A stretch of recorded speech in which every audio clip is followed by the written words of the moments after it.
திருக்குலமே எழுந்திடுக, அருள் பொழியும் பலியினிலே ஒருங்கிணைவோம், கரம் குவிப்போம், உன்னதரை போற்றுவோம்.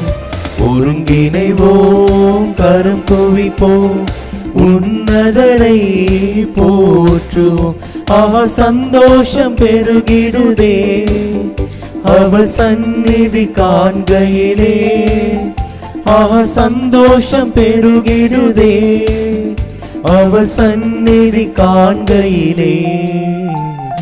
திருக்குலமே எழுந்திடுக, அருள் பொழியும் பலியினிலே ஒருங்கிணைவோம், கரம் குவிப்போம், உன்னதரை போற்றுவோம். ஒருங்கிணைவோம், கரம் குவிப்போம், உன்னதரை போற்றுவோம்.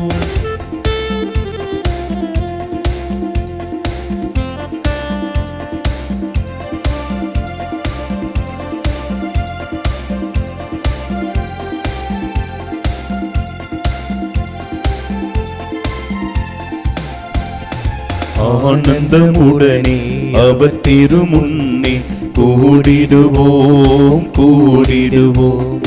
ஆண்டவரே நம் கடவுள் என்று பாடிடுவோம், பாடிடுவோம்.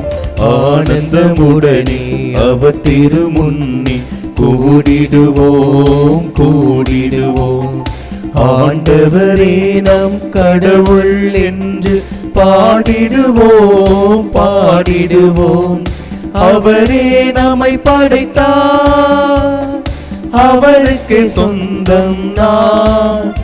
அவர் படைப்புக்கள் நாம், அவர் பிள்ளைகள் நாம், அவர் மந்தையின் ஆடுகள் நாம். திருக்குலமே எழுந்திடுக, அருள் பொழியும் பலியினிலே ஒருங்கிணைவோம், கரம் குவிப்போம், உன்னதரை போற்றுவோம். ஒருங்கிணைவோம், கரம் குவிப்போம், உன்னதரை போற்றுவோம்.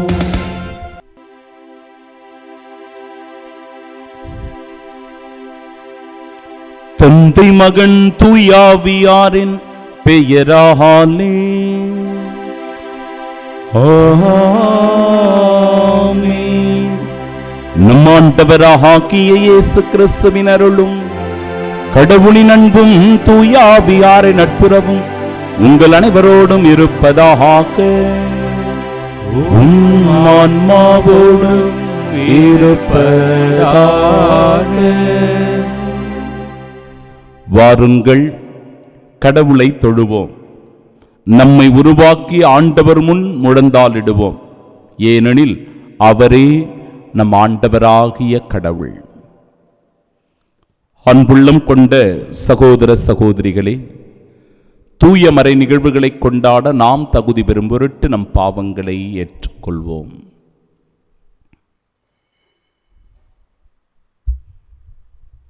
எல்லாம் வல்ல இறைவனிடமும் சகோதர சகோதரிகளை உங்களிடமும் நான் பாவி என்று ஏற்றுக்கொள்கிறேன். ஏனெனில் சிந்தனையாலும் சொல்லாலும் செயலாலும் கடமையில் தவறியதாலும் பாவங்கள் பல செய்தேன். என் பாவமே, என் பாவமே, என் பெரும் பாவமே. ஆகையால் எப்பொழுதும் கனியான புனித மரியாதையும் வானதூதர் புனிதர் அனைவரையும் சகோதர சகோதரிகளையும் நாம் இறைவனாகிய ஆண்டவரிடம் எனக்காக வேண்டிக் கொள்ள மன்றாடுகின்றேன். எல்லாம் வல்ல இறைவன் நம் மீது இரக்கம் வைத்து நம் பாவங்களை மன்னித்து நமக்கு நிலை வாழ்வை அருள்வாராக. ஆமீன். மன்றாடுவோமாக. ஆண்டவரே எங்கள் இறைவா,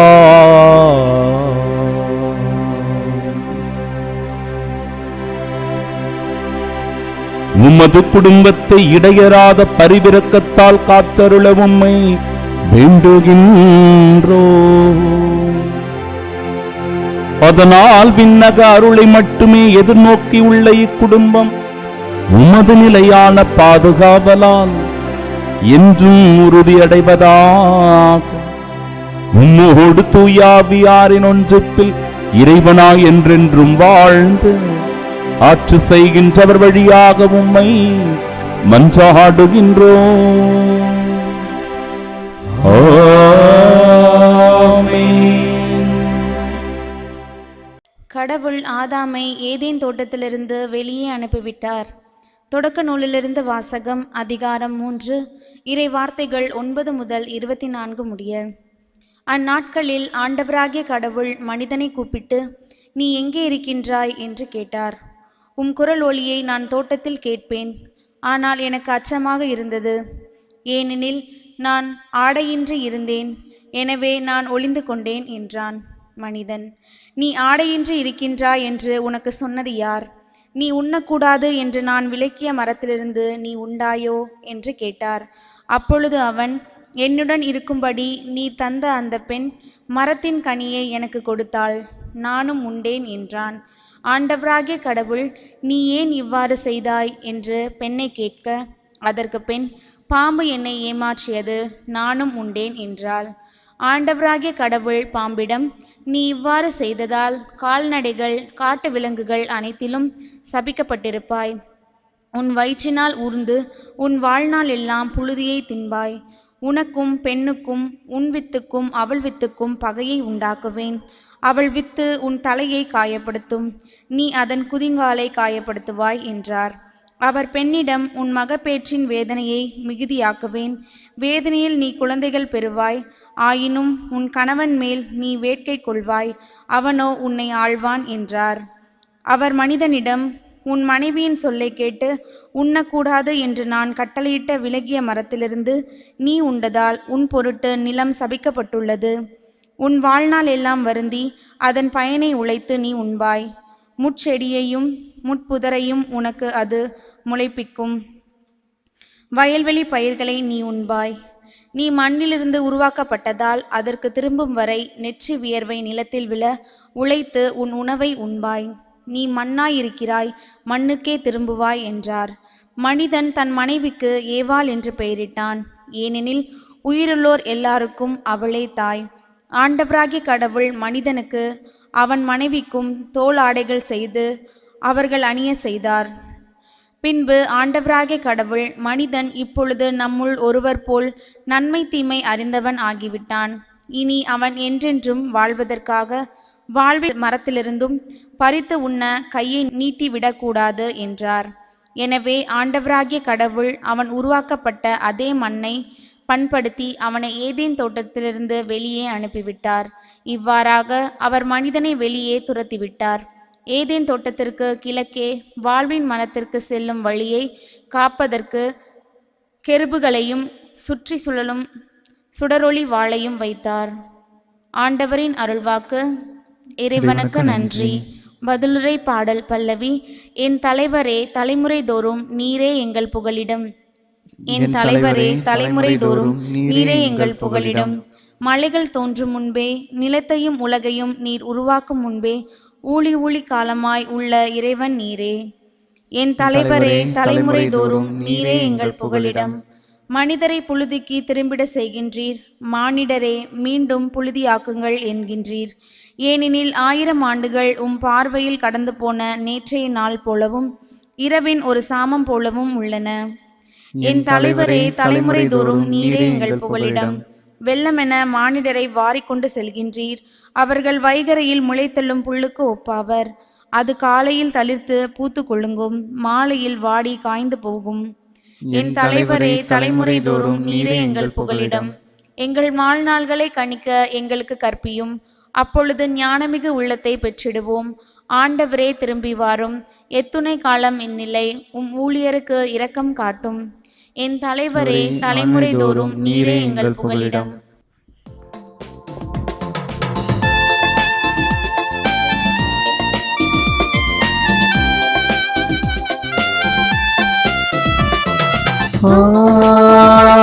Hallelujah, Hallelujah, Hallelujah, Hallelujah. அல்லேலூயா அல்லேலூயா அல்லேலூயா அல்லேலூயா அல்லேலூயா அல்லேலூயா அல்லேலூயா அல்லேலூயா. மனிதர் அப்பத்தினால் மட்டுமல்ல, மாறாக கடவுளின் வாய்ச்சொல் ஒவ்வொன்றாலும் வாழ்வர். அல்லேலூயா அல்லேலூயா அல்லேலூயா அல்லேலூயா. ஆண்டவர் உங்களோடு இருப்பாராக. உம் ஆன்மாவோடும் இருப்பாராக. தூய மார்க்கு எழுதிய பரிசுத்த நற்செய்தியிலிருந்து வாசகம். ஆண்டவரே மாட்சி உமக்கே. அதிகாரம் 8 இறைவார்த்தைகள் 1 முதல் 10 முடிய. அக்காலத்தில் மீண்டும் பெருந்திரளான மக்கள் கூடியிருந்தார்கள். உண்பதற்கு அவர்களிடம் ஒன்றும் இல்லை. இயேசு தம் சீடரை வரவழைத்து அவர்களிடம், நான் இம்மக்கள் கூட்டத்தின் மீது பரிவு கொள்கிறேன். ஏற்கனவே 3 நாட்களாக இவர்கள் என்னுடன் இருக்கிறார்கள். உண்பதற்கும் இவர்களிடம் எதுவும் இல்லை. நான் இவர்களை பட்டினியாக வீட்டிற்கு அனுப்பிவிட்டால் வழியில் தளர்ச்சி அடைவார்கள். இவர்களுள் சிலர் நெடுந்தொலையிலிருந்து வந்துள்ளனர் என்று கூறினார். அதற்கு அவருடைய சீடர்கள், இப்பாலை நிலத்தில் இவர்களுக்கு போதுமான உணவு அளிப்பது எப்படி என்று கேட்டார்கள். அப்போது அவர் அவர்களை பார்த்து, உங்களிடம் எத்தனை அப்பங்கள் உள்ளன என்று கேட்டார். அவர்கள் 7 என்றார்கள். தரையில் அமர மக்களுக்கு அவர் கட்டளையிட்டார். பின்பு அந்த 7 அப்பங்களையும் எடுத்து கடவுளுக்கு நன்றி செலுத்தி பிட்டு பரிமாறும்படி தம் சீடர்களிடம் கொடுக்க அவர்களும் மக்களுக்கு அளித்தார்கள். சிறு மீன்கள் சிலவும் அவர்களிடம் இருந்தன. அவற்றின் மீது அவர் ஆசி கூறி பரிமாறச் சொன்னார். அவர்கள் வயிறார உண்டார்கள். மீதியாயிருந்த துண்டுகளை 7 கூடைகள் நிறைய எடுத்தார்கள். அங்கு இருந்தவர்கள் ஏறக்குறைய 4000 பேர். பின்பு அவர் அவர்களை அனுப்பிவிட்டார். உடனடியாக தம் சீடருடன் படகிலேறி தல்மனுத்தா பகுதிக்கு சென்றார்.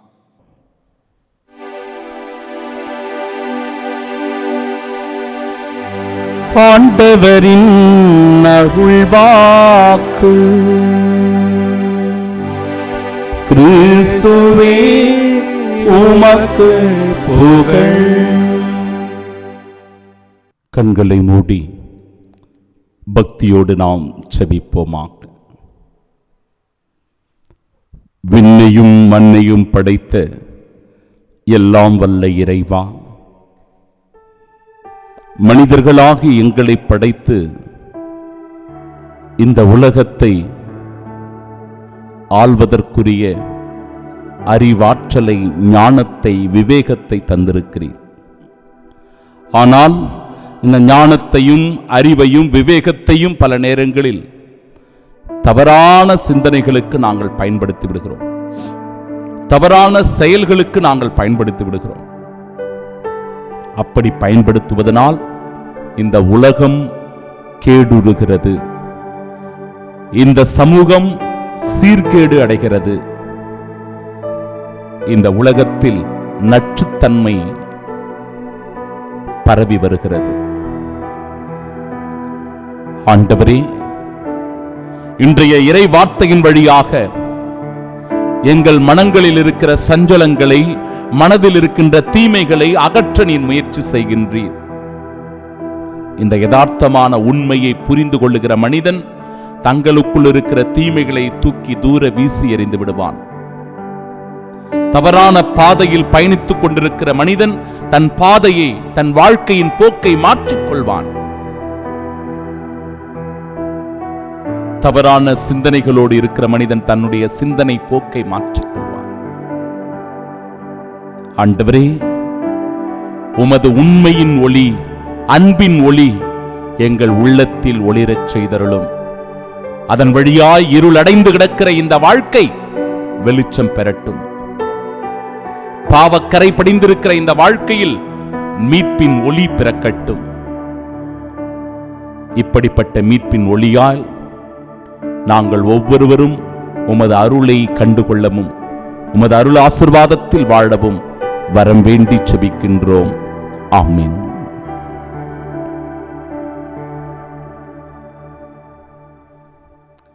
என் தலைவரே, தலைமுறைதோறும் நீரே எங்கள் புகலிடம்.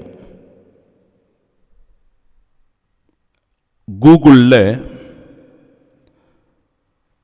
காஃபி குடிப்பது உடலுக்கு நன்மை தருமா கேடு விளைவிக்குமா அப்படின்னு நாம் போய் சர்ச் பண்ணி பார்த்தோன்னு வச்சுங்களேன், பல கட்டுரைகள் அதில் வரும்,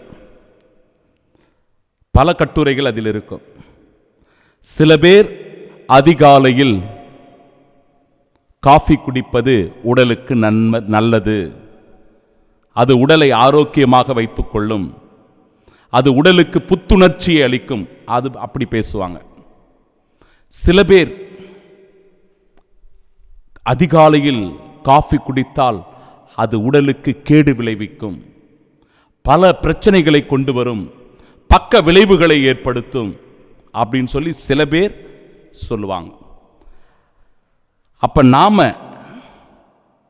இப்படிப்பட்ட ஒரு விவாதத்திற்குள் போய் ஒரு காஃபி குடிப்பது நல்லதா கெட்டதா அப்படின்னு சோதித்து பார்த்துட்டு இருந்தா நிச்சயமாக அதற்கான முடிவு நமக்கு கிடைக்காது.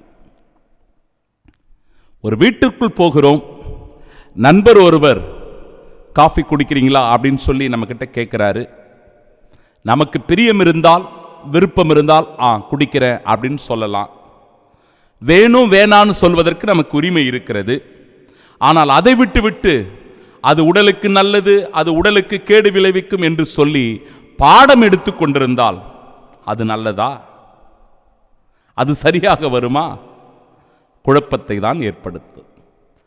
அன்பு சகோதர சகோதரிகளே, மனிதர்களாகிய நாம் கூட பல நேரங்களில் இப்படிதான் குழப்பத்தில் இருந்து கொண்டிருக்கிறோம்.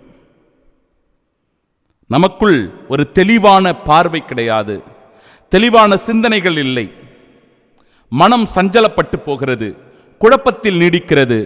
இதனால் எல்லோரையும் தவறாக பார்க்கிற ஒரு பார்வை நமக்குள் வந்து விடுகிறது.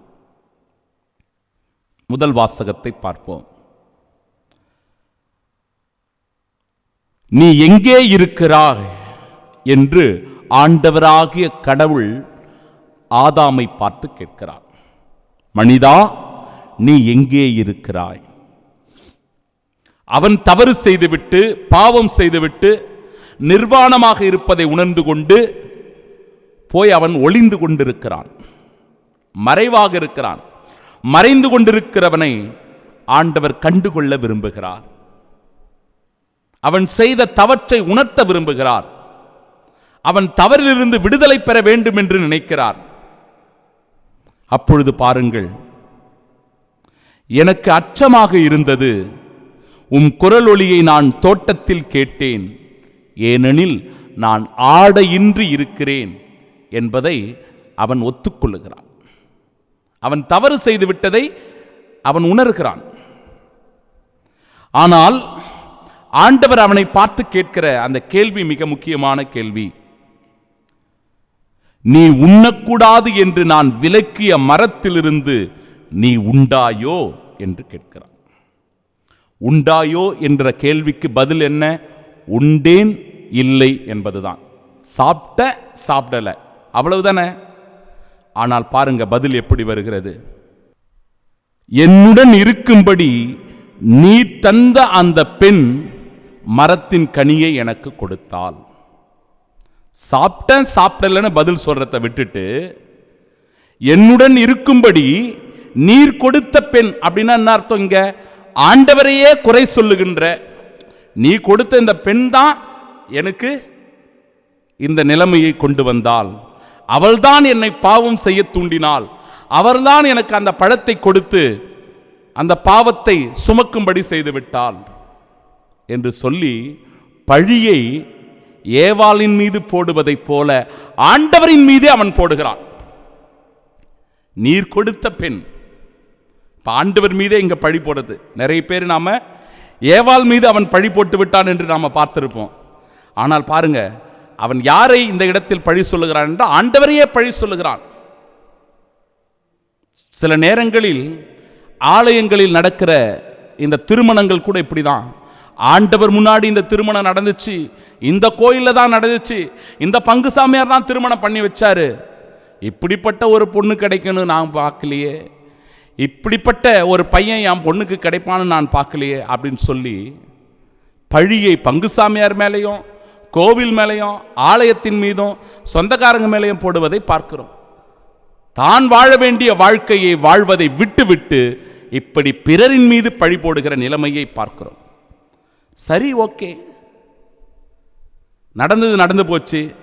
ஏவாளை அழைத்து கேட்கிறாள், அம்மா நீ தான் அந்த பழத்தை அவனுக்கு கொடுத்தியா, நீ ஏன் அந்த பழத்தை உண்றாய் என்று அவரை பார்த்து கேட்கிற போது பாருங்க, நீ ஏன் இவ்வாறு செய்தாய் என்று ஆண்டவர் பெண்ணை கேட்க, அதற்கு அந்த பெண், பாம்பு என்னை ஏமாற்றியது, நானும் உண்டேன் என்றார்.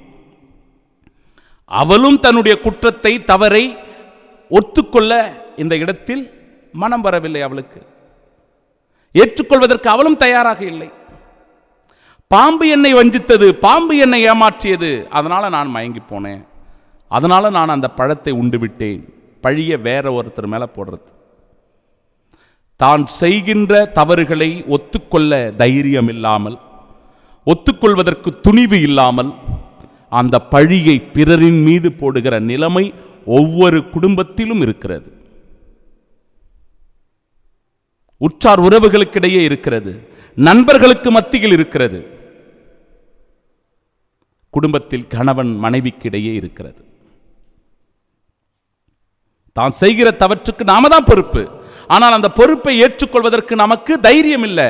அதனால் அந்த பழியை இன்னொருத்தர் மேல போட்டுற, நம் மனைவியின் மீது, நம் கணவன் மீது, நம் பிள்ளைகளின் மீது, நம்ம குடும்பத்தில் இருக்கிற பெரியவங்க மீது, சின்னவங்க மீது, யார் மீதாவது அந்த பழியை போட்டுறோம். அதைத்தான் பார்க்கிறோம் பிரியமானவர்களே. இது நமக்குள்ள ஒரு குழப்பத்தை ஏற்படுத்தி விடுகிறது. இதனால் ஒவ்வொருவரும் தண்டனைக்கு உள்ளாவதையே இறைவார்த்தை சொல்கிறது. ஆண்டவர் எப்பொழுது நீ உன் குற்றத்தை, உன் தவறை நீ ஒத்துக்கொள்வதற்கு தயாராக இல்லையோ, அப்பொழுது அவர் பெண்ணை பார்த்து, இனிமேல் நீ பேறுகால வேதனை அடைவாய். பிள்ளை பெற்றுக்கொள்ளும் போது உனக்குள் அந்த பேறுகால வலி, வேதனை, துன்பத்தை ஏற்படுத்தும். அவளுக்கு தண்டனை. பாம்பை பார்த்து, உனக்கும் பெண்ணுக்கும், உன் வித்துக்கும் அவள் வித்துக்கும் பகைமையை உண்டாக்குவேன், அவள் வித்து உன் தலையை நசுக்கும் என்று சொல்லப்படுகிறது. இதுதான் பழைய ஏற்பாட்டில் நமக்கு சொல்லப்படுகிற ஒரு நற்செய்தியாகவும் இருக்கிறது. பழைய ஏற்பாட்டுக்குள் இருக்கிற நற்செய்தி என்றால் இது இந்த வரிகள் தான். அந்த வித்து கிறிஸ்து, அந்த கிறிஸ்து இந்த அலகையை மிதிப்பார், அந்த அலகையை கொள்வார் என்பதுதான் அந்த இடத்தில் வெளிப்படுத்தப்படுகிற நற்செய்தி. அவள் வித்து என்பது அன்னை மரியாளுடைய வித்து ஆகிய கிறிஸ்து. அந்த கிறிஸ்துவினால் இந்த அலகை ஒழிக்கப்படும், இந்த சாத்தான் கொல்லப்படும், அழிக்கப்படும் என்பதை உணர்த்தி சொல்லுகிற நற்செய்தி பகுதியாக பழைய ஏற்பாட்டில் கொடுக்கப்பட்ட வார்த்தைகள் இது. அதுபோலவே மனிதன் ஆதாமுக்கு கொடுக்கப்படுகிற தண்டனை, நெற்றி வேர்வை நிலத்தில் சிந்த நீ உழைத்து உன்னுடைய உணவை உண்பாய் என்பது. மனிதனே நீ மண்ணாக இருக்கிறாய், மண்ணுக்கே திரும்புவாய் என்பது. இப்ப நாம் செய்கிற தவறுகளினால்தான் பல பிரச்சனைகளே வருது. நாம் செய்கிற குற்றங்களினால்தான் நாம் ஒவ்வொருவரும் தண்டனைகளை இந்த உலகத்தில் அனுபவிக்கிறோம். இதை உணர்ந்து கொண்டு பிரியமானவர்களே, கூடுமான அளவிற்கு நன்மை செய்யக்கூடியவர்களாக மாற வேண்டும். தவறுகள் செய்கிற போது திருத்திக் கொள்வதற்கு முயற்சி செய்ய வேண்டும். பிறர் மீது பழி போடக்கூடாது, பிறரை இந்த இடத்தில் காயப்படுத்தக்கூடாது, பிறரை இந்த இடத்தில் பலிகடாவாக்கக்கூடாது. சற்று எச்சரிக்கையாக நாம் இருக்க வேண்டும். நற்செய்தி வாசகத்திலும் கூட இது ஒரு பாலை நிலமாயிற்றே, இவ்வளவு பேருக்கு நாம் எப்படி உணவு கொடுக்க முடியும்? இந்த இடத்துல அது இதுன்னு குறை சொல்லிக்கிட்டு இல்லாம ஆண்டவர் பாருங்க, உங்களிடத்தில் இருப்பதை பகிர்ந்து கொடுங்கள், மீதியானவற்றை ஆண்டவர் பார்த்துக் கொள்வார், இங்க கொண்டு வாங்க. ஆண்டவர் அவற்றை பழுகி பெருகக்கூடிய அருளை தருவார். உங்க மனசு சுத்தமா இருக்கட்டும், மனசு பெரிதளவாக சிந்திக்கட்டும், ஒருவர் மற்றவருக்கு உதவக்கூடிய நல்ல மனதாக உன் மனது இருக்கட்டும், நன்மை நிறைந்த மனதாக இருக்கட்டும். அதன் வழியாக இந்த உலகத்தில் இருக்கிற பசி, பட்டினி, வறுமை, ஏழ்மை இவற்றை ஒழித்து விடலாம். இவற்றை ஒழித்து விடலாம். அதற்கு மிகச்சிறந்த உதாரணம் தான் நற்செய்தி வாசகம். பகிராமை தான் பற்றாக்குறைக்கு காரணமாக அமைந்து விடுகிறது. ஒருவர் மற்றவர் தாராளமாக பகிர்ந்து கொண்டால் இந்த உலகத்தினுடைய பல்வேறு பிரச்சனைகளை முடிவுக்கு கொண்டு வரலாம். சிந்திப்போம், செயல்படுவோம், இறை வார்த்தையை வாழ்வாக்குவோம். ஆமீன்.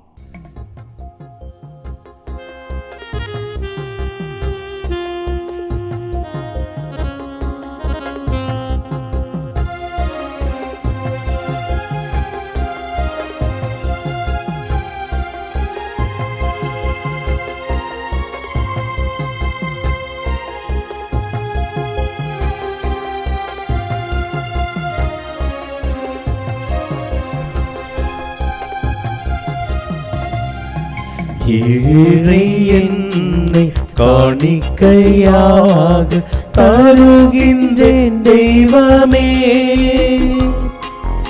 ஏற்றுக்கொள்ளுமே, ஏற்றுக்கொள்ளுமே. ஏழை என்னை காணிக்கையாக தருகின்றேன் தெய்வமே, ஏற்றுக்கொள்ளுமே, ஏற்றுக்கொள்ளுமே.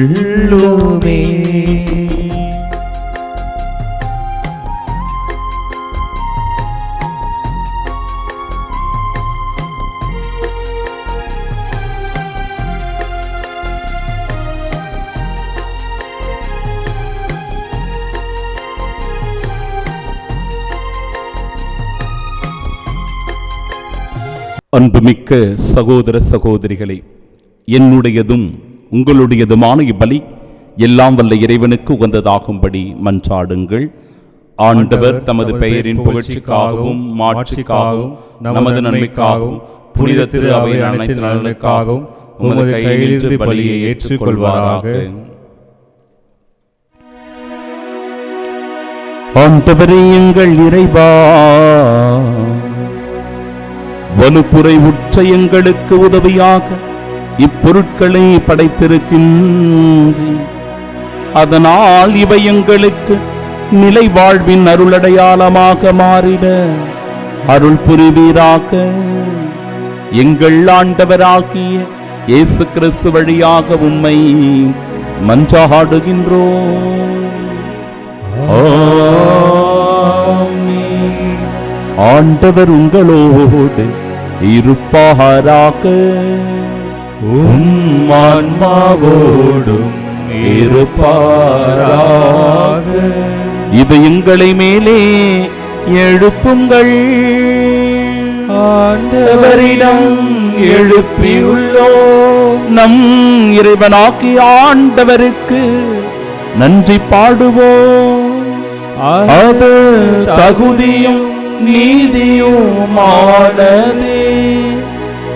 ஆண்டவரே, தூயவரான தந்தையே, என்றுமுள்ள எல்லாம் வல்ல இறைவா, எந்நாளும் எவ்விடத்திலும் நாங்கள் உமக்கு நன்றி செலுத்துவது மெய்யாகவே தகுதியும் நீதியுமாகும். எங்கள் கடமையும் மீட்புக்கு உரிய செயலுமாகும். ஏனெனில் எங்கள் புகழுரை உமக்கு தேவை என்று, ஆயினும் நாங்கள் உமக்கு நன்றி செலுத்துவது உமது அருட்கொடையாலேயே. நாங்கள் உம்மை புகழ்ந்துரைப்பது உமது மாட்சியை மிகுதிப்படுத்தாது எனினும் எங்கள் ஆண்டவராகிய கிறிஸ்து வழியாக நாங்கள் மீட்படைய பயன்படுகின்றது. ஆகவே வானகத் தூதர் திரளோடு ஒன்று சேர்ந்து நாங்களும் உம்மை புகழ்ந்தேத்தி மகிழ்ச்சியுடன் அறிக்கையிட்டு ஒரே குரலாய் பாடுவதாவது: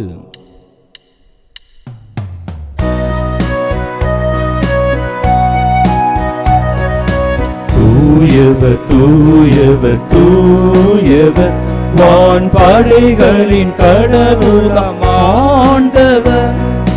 விண்ணகமும் மண்ணகமும் உமது மாட்சியால் நிறைந்துள்ளன. உன்னதங்களிலே ஓசன்னா, உன்னதங்களிலே ஓசன்னா. ஆண்டவர் பெயரால் வருகிறவர் ஆசி பெற்றவர். உன்னதங்களிலே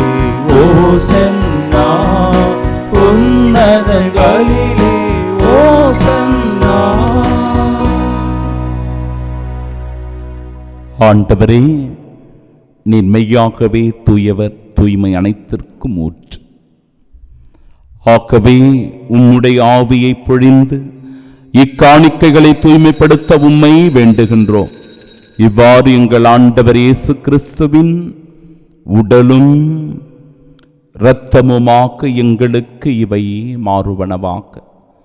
அவர் பாடுபட உளம் கனிந்து தம்மை கையளித்த போது அப்பத்தை எடுத்து நன்றி செலுத்தி அதை பிட்டு தம் சீடர்களுக்கு அளித்து அவர் கூறியதாவது: அனைவரும் இதிலிருந்து பெற்று உண்ணுங்கள், ஏனெனில் இது உங்களுக்காக கையளிக்கப்படும் என் உடல்.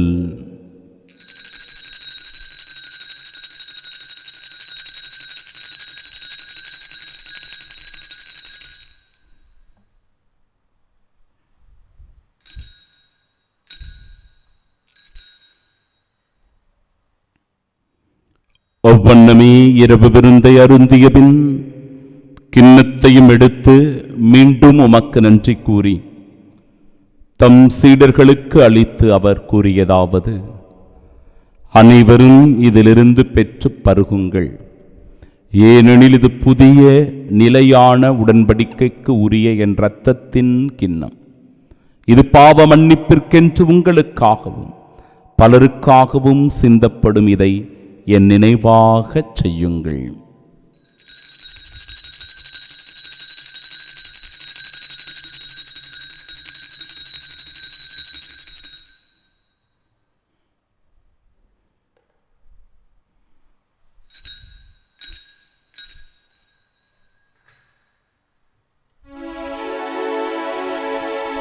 நம்பிக்கையின் மறைபொருள் ஆண்டவரே, நீர் வருமளவு உமது இறப்பினை அறிக்கையிடுகின்றோம், உமது உயிர்ப்பினையும் எடுத்துரைக்கின்றோம். ஆகவே ஆண்டவரே, நாங்கள் கிறிஸ்துவின் இறப்பினை உயிர்ப்பினையும் நினைவு கூர்ந்து வாழ்வு தரும் அப்பத்தையும் மீட்பளிக்கும் இக்கிண்ணத்தையும் ஒப்புக் கொடுக்கிறோம். திருமுன்னின்று உமக்கு ஊழியம் புரிய தகுந்தவர்களாக எங்களை ஏற்றுக்கொண்டீர். எனவே உமக்கு நன்றி செலுத்துகிறோம். மேலும் கிறிஸ்துவின் உடலிலும் இரத்தத்திலும் பங்கு கொள்ளும் எங்களை தூய ஆவியார் ஒன்று சேர்க்க வேண்டுமென உமை தாழ்மையுடன் மன்றாடுகிறோம். ஆண்டவரே, உலகெங்கும் பரவியிருக்கும் அது திரு அவையை நினைவு கூர்ந்தலும் எங்கள் திருத்தந்தை பிரான்சிஸ், எங்கள் பேராயர் ஜார்ஜ், எல்லா திருநிலையினர் ஆகிய அனைவரோடும் அது திரு அவை அன்பில் நிறைவு பெறச் செய்தருளும். தந்தையே, உயிர்த்தெழும் எதிர்நோக்குடன் துயில் கொள்ளும் எங்கள் சகோதர சகோதரிகளையும் இறந்தோர் அனைவரையும் இரக்கத்துடன் நினைவு கூர்ந்தும் அது திருமுகோலியின் ஏற்றருளும். எங்கள் அனைவர் மீதும் இரக்கமாயிரும். கடவுளின் கன்னித்தாயான தூய மரியா, அவருடைய அன்பு கணவரான புனித யோசேப்பு, புனித திருத்தூதர்கள், இவ்வுலகிலும் உகந்தவர்களாயிருந்தோர் ஆகிய புனிதர் அனைவருடனும் நாங்கள் நிலைவாழ்வை பங்கு கொள்ளும் தகுதி பெற்று உம் திருமகன் இயேசு கிறிஸ்து வழியாக உம்மை புகழ்ந்தேத்து மரமருள உம்மை மன்றாடுகின்றோம்.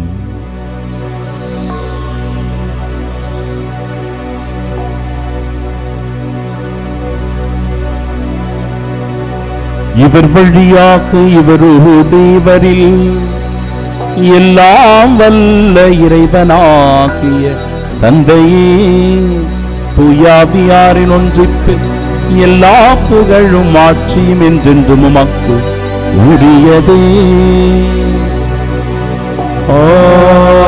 ஆமென், ஆமென், ஆமென். மீட்பரின் கட்டளையால் கற்பிக்கப்பட்டு இறை படிப்பினையால் பயிற்சி பெற்ற நாம் இணைந்து செபிப்போமாக. விண்ணுலகில் இருக்கிற எங்கள் தந்தையே, உமது பெயர் தூயது என போற்ற பெருக, உமது ஆட்சி வருக, உமது திருவுளம் விண்ணுலகில் நிறைவேறுவது போல மண்ணுலகிலும் நிறைவேறுக. எங்கள் அன்றாட உணவை இன்று எங்களுக்கு தாரும். எங்களுக்கு எதிராக குற்றம் செய்வோரை நாங்கள் மன்னிப்பது போல எங்கள் குற்றங்களை மன்னியும். எங்களை சோதனைக்குட்படுத்தாதேயும், தீமையிலிருந்து எங்களை விடுவித்தருளும். ஆண்டவரே, தீமை அனைத்திலுமிருந்தும் எங்களை விடுவித்து எங்கள் வாழ்நாளில் அமைதியை கனிவுடன் அருளும் மன்றாடுகிறோம். உமதிரக்கத்தின் உதவியால் நாங்கள் பாவத்திலிருந்து எப்பொழுதும் விடுதலை பெற்று யாதொரு கலக்கமுமின்றி நலமோடு வாழ்வோமாக. நாங்கள் எதிர்நோக்கியிருக்கும் பேரின்பத்திற்காகவும் என் மீட்பராகிய இயேசு கிறிஸ்துவின் வருகைக்காகவும் காத்திருக்கின்றோம். ஏனெனில் ஆட்சியும் வல்லமையும் மாட்சியும் என்றென்றும் உம்மதே. ஆண்டவரே இயேசு கிறிஸ்துவே, அமைதி உங்களுக்கு விட்டுச் செல்கிறேன், என் அமைதியையே உங்களுக்கு அளிக்கிறேன் என்றும் திருத்தூதர்களுக்கு மொழிந்தீரே. எங்கள் பாவங்களை பாராமல் உமது திரு அவை நம்பிக்கை கண்ணோக்கி உமது திருவுளத்திற்கு ஏற்பதற்கு அமைதியும் ஒற்றுமையும் அளித்தருள்வீராக. என்றென்றும் வாழ்ந்து ஆட்சி செய்கின்றவர் நீரே. ஆமென். ஆண்டவருடைய அமைதி உங்கள் அனைவரோடும் என்றும் இருப்பதாக. உம் ஆன்மாவோடும் இருப்பதாக. ஆண்டவர் இயேசு கிறிஸ்து தருகிற அமைதியை மகிழ்ச்சியோடு பகிர்ந்து கொள்வோம். சமாதானம், சமாதானம், சமாதானம், சமாதானம். உலகின் பாவங்களை போக்கும் இறைவனின் செம்மறியே, எங்கள் மேல் இரக்கமாயிரும். உலகின் பாவங்களை போக்கும் இறைவனின் செம்மறியே, எங்கள் மேல் இரக்கமாயிரும். உலகின் பாவங்களை போக்கும் இறைவனின் செம்மறியே, எங்களுக்கு அமைதி அளித்தருளும்.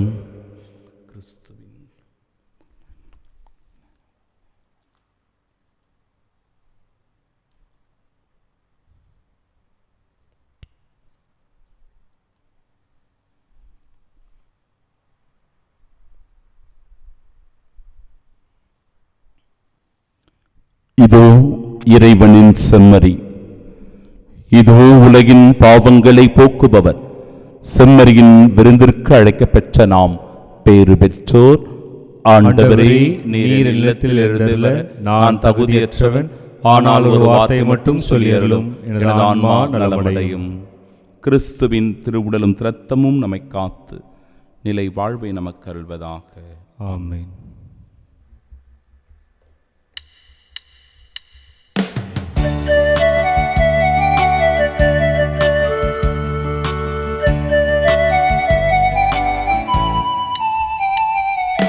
தண்ணீரை தேவன் ஏற்றிய தீபமே பாமரன் பாடும். தண்ணீரை என்பார் தான் கண்ட ஜீவன பரமணி பாதம். தண்ணீரை தேவன் ஏற்றிய தீபமே பாமரன் பாடும். தண்ணீரை என்பார் தான் கண்ட ஜீவன பரமணி பாதம்.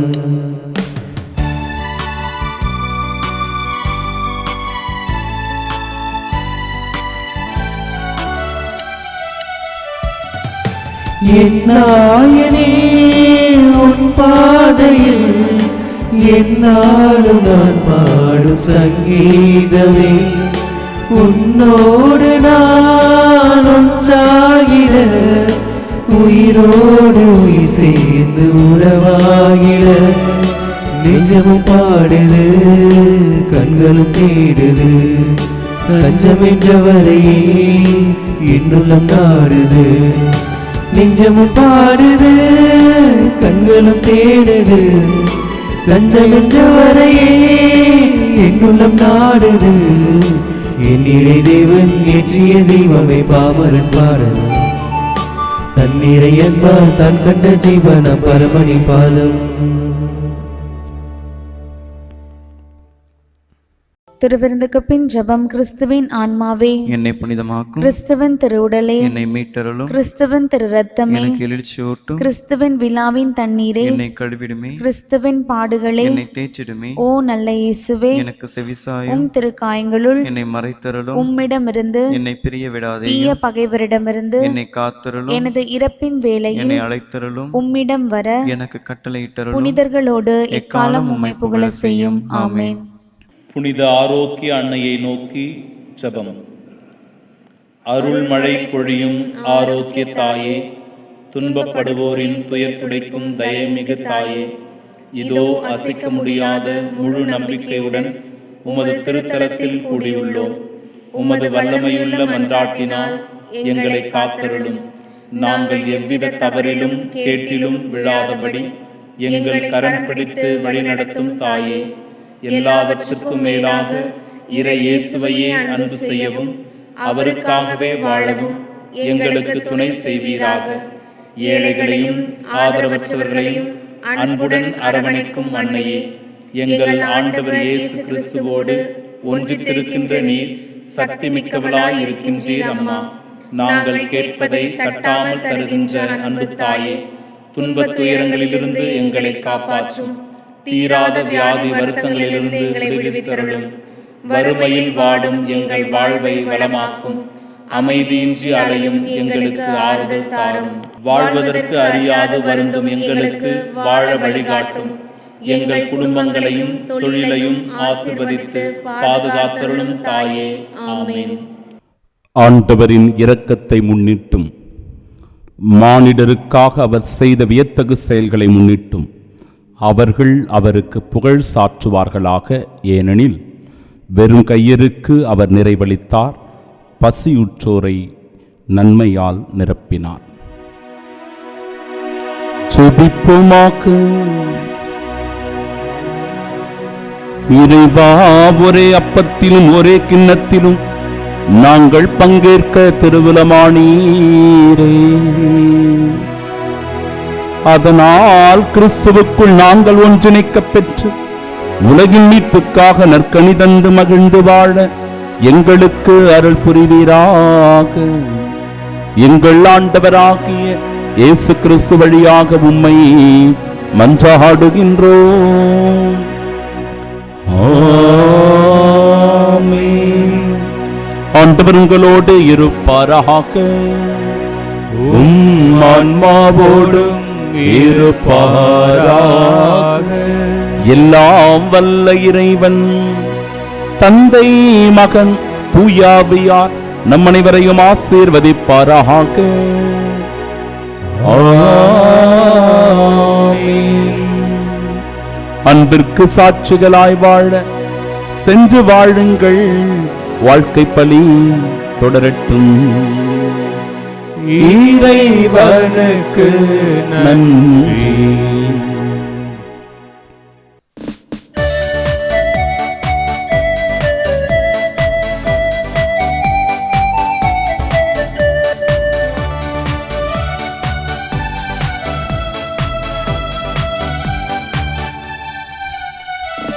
இயேசுவின் நாமம் இனிதான நாமம், இணையில்லா நாமம், இன்ப நாமம். இயேசுவின் நாமம் இனிதான நாமம், இணையில்லா நாமம், இன்ப நாமம்.